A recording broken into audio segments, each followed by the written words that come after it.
भगत सिंह अमर है, महात्मा गांधी अमर है, बाबा साहब अमर है, ज्योतिबा फुले अमर है, राजेश पायलट अमर है, कर्नल बाबा अमर है। राम राम साहब, आज हजारों की तादाद में पधारे हुए मेरे पिता तुल्य बुजुर्गों, किसी होने वाले आंदोलन में आने वाली मेरी झांसी की रानी की तरह मेरी माता बहनों, मेरा परसों से साथ देने वाले मेरे युवा साथियों, आप सबको आपका बेटे का राम राम। राम राम साहब। आदरणीय अतुल जी भाई साहब, किसी विशेष कारण से उनको जल्दी जाना था लखनऊ, वो चले गए। मंच पर विराजमान धाकर समाज से हाड़ौती के प्रतिष्ठित परिवार से आने वाले राम सागर जी नागर साहब, मेरा बूंदी से किसान नेता छोटा भाई गिरिराज जी गौतम, धाकर समाज के खानपुर से आने वाला भाई नरेश नागर, गुर्जर समाज से आने वाला मेरा छोटा भाई प्रहलाद खटाना, और गुर्जर समाज से ही कल परसों एक बड़े कार्यक्रम में मुझे खून का तिलक करने वाले, पूरे चुनाव प्रचार में मेरे ऊपर हाथ रखकर आशीर्वाद देने वाले आदरणीय दुर्गालाल जी गुर्जर, और आज फिर से दोबारा चाकू से अंगूठा काटकर आपके बेटे का खून से तिलक करने वाले भाई लट्टू जी गुर्जर, मंच पर विराजमान भाई राम सिंह जी, भाई मेरे भाई सरपंच, मेरा कंधे से कंधा मिलाकर साथ चलने वाला मेरा भाई 3 बार का सरपंच आरडी गुर्जर, बूंदी से आने वाला मेरा भाई घासीलाल गुर्जर, मंच पर चौधरी साहब बैठे हैं, यादराम जी सरपंच साहब बैठे हैं, सारे मीडिया साथी बैठे हैं, राम प्रसाद जी मेघवाल साहब बैठे हैं, और इस भीड़ में ऐसे हजारों युवा साथी जो मेरे साथ चल रहे हैं, जो अपने आप में ताकत है, लेकिन वो जानते हैं कि नरेश का मंच है, नरेश का कार्यक्रम है, और वो ये भी जानते हैं कि भाई साहब हमको इसीलिए पसंद करते हैं क्योंकि हम फोटो खिंचवाने वाले नहीं है, हम माला पहनने वाले नहीं है, मंच पर बैठने वाले नहीं है, हम तो काम करने वाले हैं। ऐसे हजारों लोग इस भीड़ में मुझे नजर आ रहे हैं। मैं एक दिन सवाई माधोपुर किसी कार्यक्रम में जा रहा था, मेरे पास रघुनाथपुरा गांव से एक माता, उनके बच्चे रोते हुए आए और उन्होंने मुझे एक दुखद वृतांत सुनाया। उन्होंने कहा, सोप का थानेदार, सोप के पुलिस वाले हमारे घर में घुस गए, पुलिस वालों के साथ केवल एक महिला कांस्टेबल थी, सारे पुरुष कांस्टेबल थे। उन्होंने जो दुर्व्यवहार हमारे साथ किया, मारपीट हमारे साथ की, ये कहीं भी कानून में नहीं है।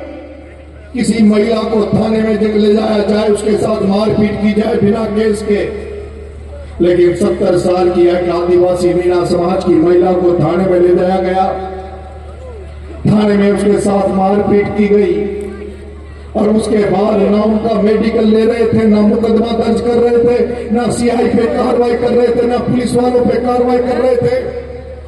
और जब वो आपके बेटे नरेश मीणा के पास आकर रोने लग गई, कहने लगी कि अब अगर मुझे नरेश तुम न्याय दिलाओ, नहीं तो मैं स्वास्थ्य थाने के आगे जाकर केरोसिन अपने माथे में डालकर आग लगा लूंगी। उसके आंसू को देखकर नरेश मीणा के भी आंसू आने लगे। मैंने कहा, मेरी मां नरेश मीणा उन पिपलोदी के 7 बच्चों के लिए 40 दिन जेल जा सकता है, उन 7 बच्चों के लिए 15 दिन भूखा रहकर सिविल हॉस्पिटल में खड़ा रह सकता हूं, मेरा कर सकता है, तो तू मेरी मां, तू तो मेरे उस विधानसभा की है जहां से मुझे 15 दिन में 60,000 वोट अगर मैंने तुझे न्याय नहीं दिलाया, ये मेरी मां जो खड़ी है आ रही है, वो वही मां है, ये वही रघुनाथपुरा की मां है। अगर मैंने कहा कि मेरी मां तुझे न्याय नहीं दिलाया, तो फिर मेरा राजनीति करने का कोई औचित्य ही नहीं है। अरे मैंने देवली उड़ियाला के लोगों, मैंने देवली उड़ियाला के लोगों फूल बनकर चोचिया, फूल बनकर चोचिया, उसको यहां मसला गया, फूल बनकर जो जिया उसको यहां मसला गया। आदमी को फौलाद के सांचे में नहीं, फूल बनकर जो जिया उसको यहां मसला गया। अगर छीनता हो कोई, अगर आपका हक और अधिकार, अगर छीनता हो कोई हक और अधिकार, तो आंख से आंसू नहीं, सैलाब बरसना चाहिए, सैलाब बरसना चाहिए। मेरे भाइयों, मैं भरोसा दे रहा हूं, मैं आपसे विश्वास दे रहा हूं, देवली उड़ियाला के मेरे लोगों, अंता विधानसभा में मुझे आशीर्वाद देने वाले लोगों और छबड़ा में मुझे आशीर्वाद देने वाले लोगों, फूल बनकर मत रहो, फूल बनकर रहोगे तो कोई भी मुट्ठी से मसड़ देगा, फूल बनकर रहोगे तो कोई भी मुट्ठी से मसड़ देगा, कोई भी थानेदार, कोई भी पुलिया, कोई भी हिम्मत कर लेगा तुम्हारे ऊपर कुटलाघात कर लेगा। इसलिए मैं कहता हूं कि फूल बनकर जो जिया उसको यहां मसला गया। अगर छीनता हो कोई हक अधिकार अगर आपका, तो आंख से आंसू नहीं, सैलाब बरसना चाहिए, सैलाब बरसना चाहिए। और यही नारा मैं डूंगरी बांध वालों को भी कहना चाहता हूं, डूंगरी बांध की कमेटी को भी कहना चाहता हूं कि अगर डूंगरी बांध को बचाना तो फूल बनकर किसी के आगे हाथ मत फैलाओ। तुम्हारे घर उजड़ रहे हैं, तुम्हारे परिवार उजड़ रहे हैं। अरे जब तुम्हारे घर उजड़ रहे हैं, परिवार उजड़ रहे हैं, तो तुम्हारी तो आंखों में सैलाब होना चाहिए, आंखों में गुस्सा होना चाहिए। मेरे देवली उड़ियाला के भाइयों, मेरा मन था जब मैं 25 साल से बिना चुनाव लड़ी लोगों की सेवा कर रहा हूं, लोगों के लिए मुकदमे खा रहा हूं, लोगों के लिए जेल जा रहा हूं, कई मुकदमे मेरे पहले लग गए, तो 3 जगह से जहां मैं चुनाव लड़ा, देवली उड़ियाला, अंता और छबड़ा, मेरा मन था कि मैं 24 घंटे 365 दिन आपकी सेवा करूं, आपके दुख दर्द को कम करूं। लेकिन आप जानते हैं, आपका बेटा देवली उड़ियाला में चुनाव लड़ा, वहां पर जो समरावता का जो प्रकरण हुआ, किस तरह से गैस के वहां जाति कर रहा था और आपके बेटे को जाति देखी नहीं गई, और जिस तरह का तमाचा उसे एसडीएम के थप्पड़ मारी, वो तमाचा पूरे हिंदुस्तान में गूंजा, तमाचा पूरे हिंदुस्तान में गूंजा। उसके बाद आपका बेटा, जिस पर केस बड़ा नहीं बनता था, लेकिन ओम बिरला ने सारे सत्ताधारी लोगों ने मिलकर 8 महीने आपके बेटे को जेल रख दिया, आपके बेटे को जेल रख दिया। मेरा मन था मैं चुप नहीं बैठ सकता। जेल से निकलने के बाद पिपलौदी के जन क्रांति यात्रा निकाली ताकि जनता को जगाऊं, जनता में क्रांति पैदा करूं, जनता में आत्मविश्वास बनाऊं, जनता में ऐसा भरोसा व्याप्त करूं तो किसान भाई, नौजवान भाई, जब उन पर कोई कुटाराघात हो तो वो खुद से निकलकर सड़कों पे उतर जाए और सत्ताधारियों से और कुटाराघात करने वाले लोगों के खिलाफ लड़ाई लड़ने की आरंभ कर दे। इसलिए जन क्रांति यात्रा निकाल रहा था, लेकिन उन 7 बच्चों जो पिपलौदी में जो भ्रष्टाचार की भेंट चढ़ गए, उस सदमे को मैं झेल नहीं पाया, उनके परिवारों के दुख को मैं झेल नहीं पाया, और जन क्रांति यात्रा को छोड़कर मैं सब वहां उनके लिए धरना देने चला गया, 40 दिन जेल चला गया। इसलिए मुझे मौका नहीं मिला देवली उड़ियाला वालों तुम्हारा ऋण चुकाने का, मुझे मौका नहीं मिला। बीच में तुम्हें भी पता 2 साल नरेश मीणा के या तो जेल यात्राओं में बीते हैं या फिर नरेश मीणा के चुनावी दंगल में बीते हैं, लेकिन नरेश मीणा को जैसे फुर्सत मिली, नरेश मीणा पे चलकर तुम्हारे बीच में तुम्हारी सेवा करने आ गया, तुम्हारे दुख दर्दों को मिटाने आ गया, तुम्हारे दुख दर्दों को मिटाने आ गया। और जब मेरी मां ने मेरे पास आई, उसी दिन मैंने मेरे साथियों से बात करी, मेरे भाई देशराज, दारूराज, शिवनारायण मीणा, मेरा भाई मनोज, इनसे बैठकर मैंने बात की कि मुझे आंदोलन करना है, देवली उड़ियाला की जनता की एक एक समस्या को दूर करना है। जनता की देवली मीरा की जनता को एक समस्या को दूर करना है।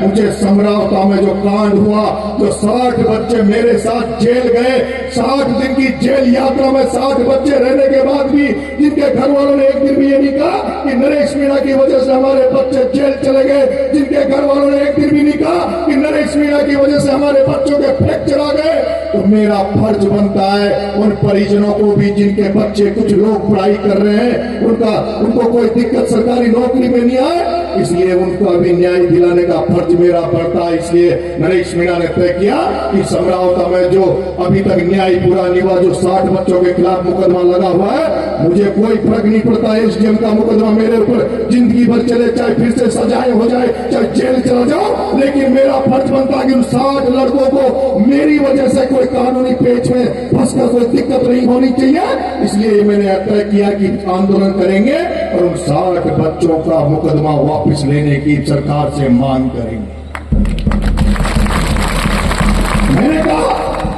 मैंने कहा कि पूरे राजस्थान में 25 फरवरी 2025 को नरेश मीणा की रिहाई के लिए आंदोलन हो रहा था। राजस्थान की राजधानी को घेरने लोग निकल रहे थे, तब भजन लाल जी ने डरकर मेरे पिता को बुला लिया, मेरे लोगों को बुला लिया, समझौता किया था, लेकिन वो समझौता आज भी अधूरा है। वो समझौता आज भी अधूरा है। जो 14 गांव जो उनियारा से तोड़ के देवली जोड़ दिए थे, उनको आज भी वापस से नहीं जोड़ा गया है। आज भी वो जो गाड़ियां जली थी, जो लड़के घायल हुए थे, उनको आज भी मुआवजा नहीं दिया गया है। और मैं देख रहा हूँ इस टॉप की जिले में, तो मैंने देखा यहाँ कभी कोई फसल बीमा की बात नहीं हुई।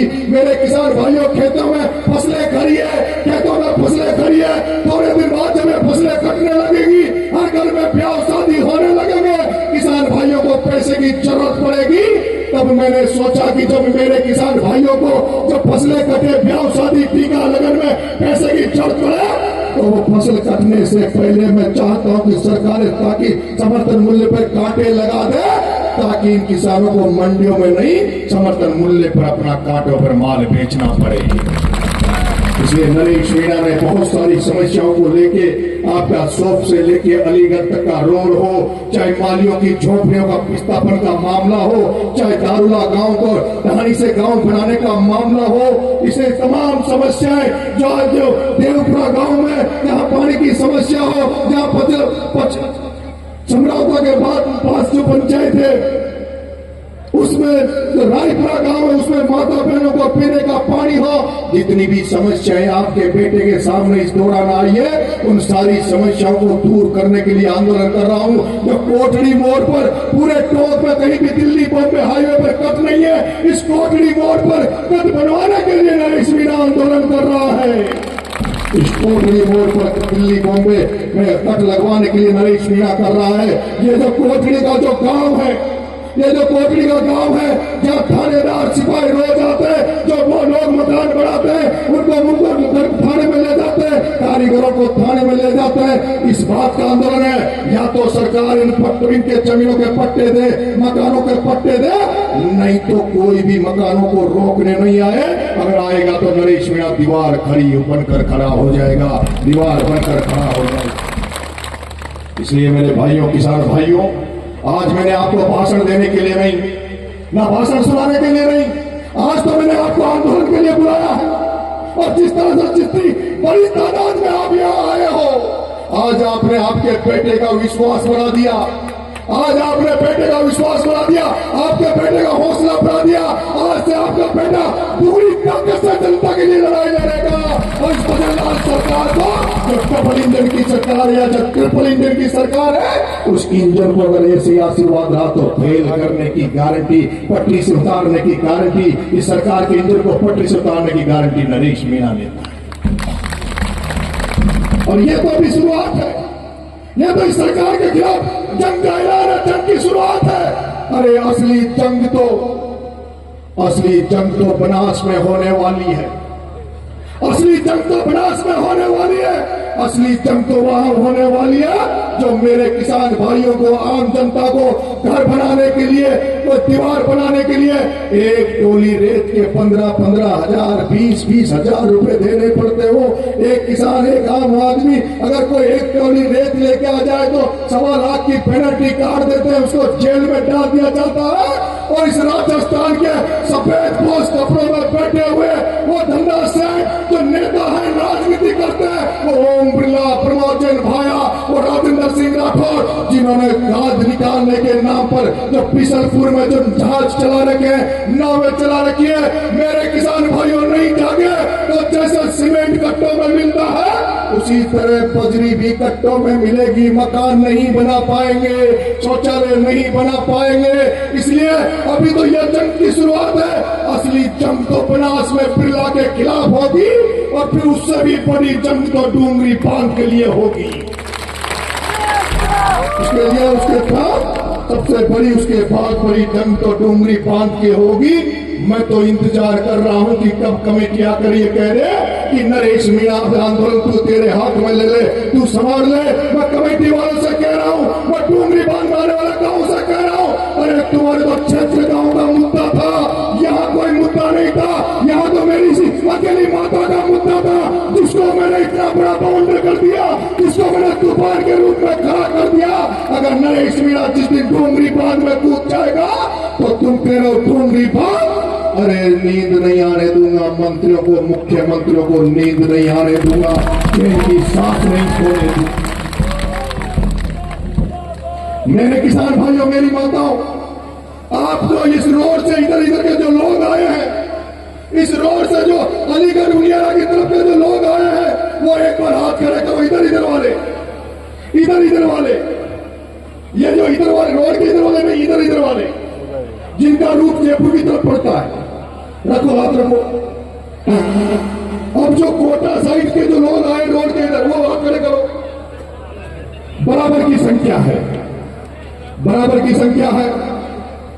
मैं कल कोटा, मैं जब मुझे जिला कलेक्टर ने, एसपी ने मुझे बातचीत के लिए बुलाया, मुझे जिला कलेक्टर ने, एसपी ने बातचीत के लिए बुलाया, तब उन्होंने मेरी ज्यादातर मांगों को सहमति दे दी थी। जो जिला लेवल पे जो हमारी समस्या थी, हमारी मांगे थी, उन्होंने कह दिया था सीआई का इंतजाम कर देंगे, इलाज कर देंगे। उन्होंने कह दिया था महादेव की ढाणी को विस्थापित कर देंगे, उनको मुआवजा दिला देंगे। उन्होंने कह दिया था जो सोप से अलीगढ़ का जो टूटा सड़क पड़ी है, जो अलीगढ़ से असल गांव की जो टूटी सड़क पड़ी है, इनको डामरीकरण करवाने के लिए प्रस्ताव भेज देंगे। उन्होंने कह दिया था जलदार विभाग की जो जल जीवन मिशन में जो नलों में जो पानी नहीं आ रहा, उनमें पानी चालू कर देंगे। उन्होंने कह दिया था जो दारूला की ढाणी जो भी रेवेन्यू गांव नहीं है, उसका प्रस्ताव भेज देंगे। उन्होंने सारी मांगों के लिए सहमति दे दी थी। उन्होंने ये भी कह दिया था कि मुआवजा, समरावता का मुआवजा दे देंगे, समरावता के मुकदमे वापस लेने की बात कर लेंगे। उन्होंने ये भी कह दिया था तुम्हारे बेटे से कि चलो अगर तुम तैयार हो जाओ तो अभी हम लोग जयपुर में बड़े अधिकारियों से बात कर लेते हैं और तुम्हें ले जाकर बात करा देते हैं। लेकिन मुझे 25 फरवरी 2025 आज भी खटकती है। आज भी मुझे इस बात को सहन करके दुख होता है कि उस दिन जो समझौता हुआ वो समझौता नहीं होना चाहिए था। जो मेरे पिता ने समझौता किया, मेरी टीम के लोगों ने समझौता किया। नरेश मीणा उस दिन टॉप की जेल में था जब वो समझौता हुआ। मैं पूरी रात भर सो नहीं पाया, अरे पूरी रात भर नरेश मीणा सो नहीं पाया। मैं दुखी था कि समझौता क्यों कर लिया, जब पूरे राजस्थान के लाखों लोग नरेश मीणा के जेल में रहते हुए नरेश मीणा को छुड़ाने के लिए जयपुर जा रहे थे। तो समझौता इस जनता के बीच में होना चाहिए था, बंद कमरे में नहीं होना चाहिए था। लेकिन 5 बजे मेरे पिता से मेरी बात हुई। मेरे पिता को जब मैंने उल्टा सुल्टा बोला तो मेरा बाप बोला, अरे बेटा कोई भी मेरी जगह दूसरा बाप होता वो भी वही करता जो मैंने किया। मेरा बेटा जेल में पड़ा, 5 लाख लोग आ जाते और अगर कोई चट्टानी हो जाती, कोई मर जाता तो हमारे परिवार में जो कलंक लगता उस कलंक को कौन मिटाता। इसलिए तू चाहे नाराज हो जा, कुछ भी करे, वो हमारी गलती थी जो हमने समझौता कर लिया। लेकिन हम नरेश मीणा जेल में नहीं है, नरेश मीणा जेल में नहीं है, नरेश मीणा मैदान में है, नरेश मीणा सड़कों पर है, और जब नरेश मीणा मैदान में है, नरेश मीणा सड़कों पर है, तो मैं की भी किसी को राजनीति में सलाहकार नहीं बनाया अभी तक। मैंने किसी को सलाहकार नहीं बनाया। 25 साल की राजनीति में वही करता हूं जो दिल में आता है, जो दिमाग में आता है, और दिमाग से ज्यादा दिल से काम करता हूं। दिमाग नहीं लगाता। अगर दिमाग लगाता तो एसडीएम में थप्पड़ नहीं मारता। अगर दिमाग लगाता तो एसडीएम में थप्पड़ नहीं मारता। अरे दिमाग से ज्यादा नरेश मीणा दिल से काम करता है, और जो व्यक्ति दिल से काम कर सकता है वो व्यक्ति कभी किसी का दुख दर्द सहन नहीं कर सकता। वो व्यक्ति कभी किसी का दुख दर्द सहन नहीं कर सकता। और यही कारण है जब मेरी मां मेरे सामने रोने लग गई तो नरेश मीणा सहन नहीं कर पाया। इसलिए आज हम लोग एक आंदोलन कर रहे हैं। गांधी जी की पुण्यतिथि है, गांधी जी की पुण्यतिथि है। महात्मा गांधी ने हमें अहिंसा और सत्य के मार्ग पर चलना सिखाया, अहिंसा और सत्य के मार्ग की प्रेरणा दी है। आज उनकी पुण्यतिथि है, इसलिए हम लोग शांति से आंदोलन करेंगे, अहिंसा से आंदोलन करेंगे। अगर किसी ने कोई गड़बड़ करने की कोशिश की, किसी ने अनुशासन भंग करने की कोशिश की, तो हमारा अपमान नहीं, वो गांधी जी का अपमान होगा। वो गांधी जी का अपमान होगा जिसको कोई भी माफ नहीं करेगा। इसलिए आंदोलन हम करना चाहते हैं। जब जिला प्रशासन ने सारी बातें कही तो मैंने कहा कि सरकार से जो भी बातें कर ली है तुम कर लेना, 24 घंटे का समय है। क्योंकि 14 गांव जो देवली उनियारा से देवली जोड़ दिए वो इनके बस की, कलेक्टर एसपी के बस की बात नहीं थी। जो कोटड़ी से दिल्ली बॉम्बे जा रहा है, जो कोटड़ी का कब्जा मामला है, वो इसके कलेक्टर एसपी के बस की बात नहीं थी। मुआवजा का मामला हो, फसल बीमा का मामला हो, समर्थन मूल्य में कांटों का मामला हो, कुछ बातें ऐसी थी जो सरकार लेवल पे थी। इसलिए मैंने कहा कि मैंने निमंत्रण दे दिया, आपको जो भी फैसला होगा प्रशासन बात करेगा, वो जनता के लिए बात करेगा। अब मैंने ये तय किया है, हम लोग यहाँ से राजधानी की तरफ कूच करेंगे। हम लोग यहाँ से राजधानी की तरफ कूच करेंगे। सबसे पहले ये बताओ कितने लोग मेरे साथ चलोगे? वो इधर वाले कोटा वाले आए, बूंदी वाले आए, वो भी चलेंगे। जो किराए से बसें लेके आए वो बेचारे वो कैसे करेंगे? चलोगे? एक बार जोर से हाथ खड़ा करो, वो कौन कौन चलेगा? सारे लोग चलोगे? हाँ, रुक तो नहीं जाओगे? आज हम लोग यहाँ से जयपुर के लिए कूच करेंगे, जयपुर के लिए कूच करेंगे। यहां से आराम से शांति से चलेंगे। और आज के रात का पड़ाव अलीगढ़ में डालेंगे। आज का रात का पड़ाव कहां डालेंगे? अलीगढ़ में। और जैसे मुझे भरोसा विश्वास है, जैसे इस सेंद्री के गुर्जर समाज ने, जैसे सेंद्री गांव के गुर्जर समाज ने, अभी यहां भाईचारे की बात चल रही थी। इससे अच्छा भाईचारे की मिसाल क्या होगी जब गुर्जर का बेटा अतुल प्रधान यूपी से नरेश के लिए आ जाए।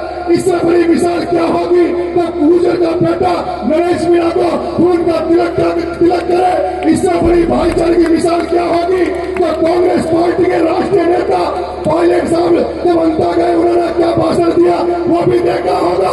अंता में गुंजन साहब जब गए उन्होंने क्या भाषण दिया वो भी सुना होगा। और एक जयचंद ने किस तरह से भाईचारे को मिटाने का काम किया वो भी आपने देखा होगा। लेकिन भाईचारा मिटने वाला नहीं है। और ये भी भाईचारे की मिसाल है कि सेंद्री के गुर्जर समाज जिस गांव में ये कार्यक्रम हो रहा है, ये भी गुर्जर समाज के कार्य गांव में हो रहा है, गुर्जर समाज की जगह पर हो रहा है। इससे बड़ी मिसाल क्या होगी? इससे बड़ी मिसाल क्या होगी? मैं आपसे कह रहा हूं, यहां से हम अलीगढ़ जाएंगे। अलीगढ़ में आज का पड़ाव अलीगढ़ में रहेगा। और मुझे भरोसा है जैसे सेंद्री के गुर्जर ने, कोटड़ी गांव वालों ने, रोशनपुरा ने, बैलनगंज ने, मुई ने, केरला ने, जितने भी हमारे गांव हैं आसपास जहां जहां गए, इन्होंने जितनी ताकत से इस आंदोलन को शक्ति दी है, मुझे भरोसा है जब आज की रात हम अलीगढ़ में बिताएंगे तो अलीगढ़ के उनियारा के आसपास के गांव वाले भी हमारी लाज रखेंगे। और उन अलीगढ़ के आसपास के जो लोग आए उनसे मेरा आग्रह, लकड़ियों का जुगाड़ कर लेना ताकि रात को ठंड नहीं बने, ताप हो जाए, वहीं तापेंगे, वहीं रहेंगे। और खाने पीने की जिम्मेदारी भी तिलोका वालों तुम्हारी रहेगी, वहां पर जितने भी आस गांव के गांव में तुम्हारी रहेगी। इसलिए अब यहाँ से कूच करेंगे। मैं भी 20 मिनट यहाँ रुकूंगा। सब लोग जितने भी साधनों में बैठेंगे, माता बहन नहीं चलेगी, माता बहने हमारे साथ नहीं जाएगी। आप लोग रोशनपुरा की भाई जी लेट आई थी रोशनपुरा की और बाकी जगह भी थे। हाँ? तो ये माता बहने नहीं जाएगी। बाकी सारे लोग गाड़ियों में बैठे और गाड़ियों के मुंह कर लो जयपुर की तरफ। ठीक है? आज का प्लान धन्यवाद। एक छोटा सा 1-2-1 करवा दे यार।